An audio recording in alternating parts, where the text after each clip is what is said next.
ہمارے لیے آج کی تلاوت دانیال نبی کی کتاب پہلا باب 1 سے 6 آیت اور 8 سے 20 آیت۔ شاہ یہودا یویاکیم کے عہد سلطنت کے 3 سال میں شاہ بابل نبوکدنصر یروشلم پر چڑھ آیا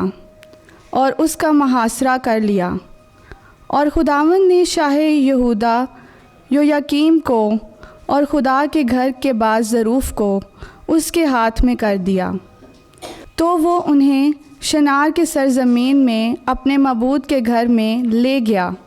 اور ظروف کو اپنے معبود کے خزانے میں داخل کر دیا۔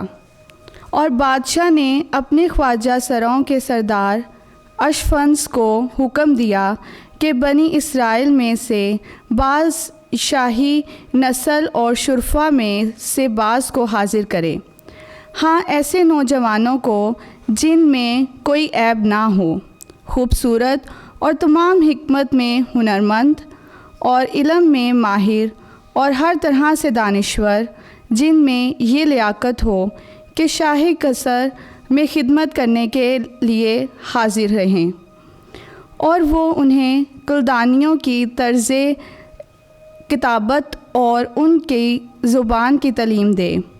اور بادشاہ نے ان کے لیے شاہی خوراک اور اپنے پینے کی مے میں سے روزانہ رسد مقرر کر دی گئی کہ یوں وہ 3 سال تک پرورش پاتے رہے، اور اس عرصے کے اختتام پر وہ بادشاہ کے حضور حاضر ہوں۔ پس ان کے درمیان بنی یہودا میں سے دانیال اور حننیہ اور میشائیل اور عزریہ تھے۔ اور دانیال نے اپنے دل میں ارادہ کیا کہ اپنے آپ کو شاہی خوراک سے اور اس کے پینے کی مے سے ناپاک نہ کرے، اور اس نے خواجہ سراؤں کے سردار سے عرض کی کہ میں اپنے آپ کو ناپاک کرنے سے معذور رکھا جاؤں۔ اور خدا نے دانیال کو خواجہ سراؤں کے سردار کی نگاہ میں مقبول اور محبوب ٹھہرایا۔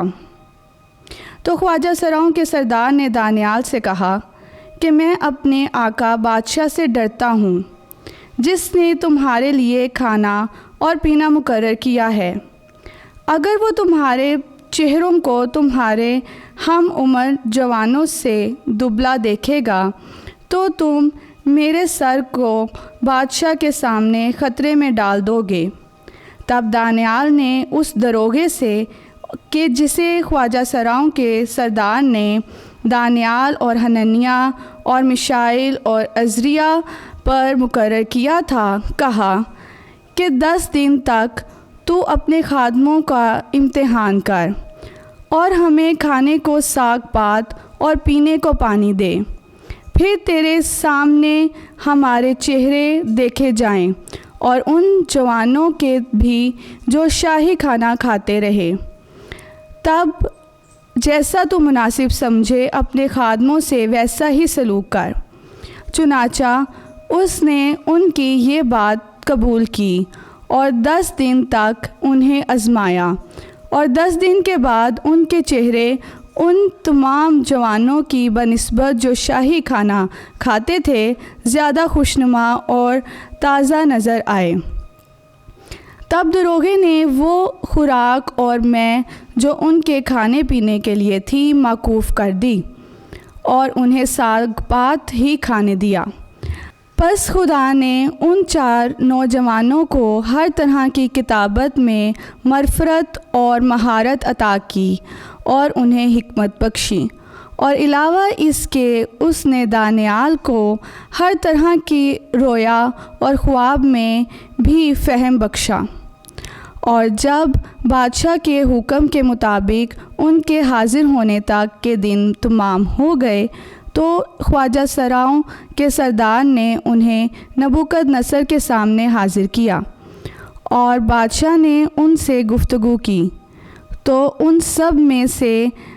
اس نے دانیال اور حننیہ اور میشائیل اور عزریہ کی مانند کسی کو نہ پایا، اس لیے وہ بادشاہ کے سامنے کھڑے رہنے لگے، اور حکمت اور دانشمندی کی ہر بات میں جس کی بابت بادشاہ نے ان سے پوچھا، انہیں اپنی تمام مملکت کے سب جادوگروں اور نجومیوں سے 10 درجہ بڑھ کر پایا۔ پاک کلام کا پڑھا اور سنا جانا ہمارے لیے باعث برکت ہو۔ خدا کا شکر ہو۔